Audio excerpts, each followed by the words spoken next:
La mesure qui nous concerne presque tous, le confinement, il n'empêche pas une petite sortie pour prendre l'air, tout près de chez soi et à condition de respecter les distances de sécurité et de ne pas être en groupe. Reste à savoir où se promener.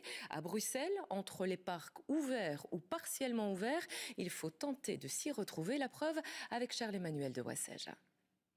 Depuis ce matin, c'est la tolérance zéro dans nos rues et dans nos parcs.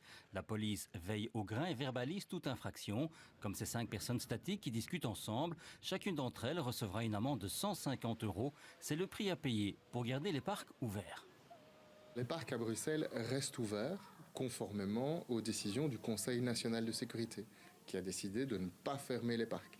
Les gens peuvent aller se promener encore, c'est autorisé, y compris dans les parcs, mais en respectant strictement les consignes de distanciation sociale. Donc c'est évidemment extrêmement important si on veut que les parcs restent ouverts.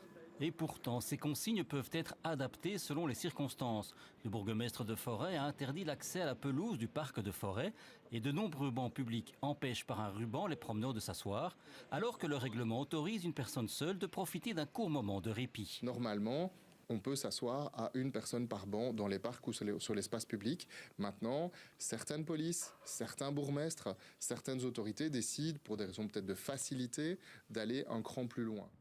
Un certain flou existe donc dans l'interprétation de ces consignes et même si régions et communes se parlent régulièrement, il faudrait essayer de trouver une même ligne de conduite pour tous les parcs.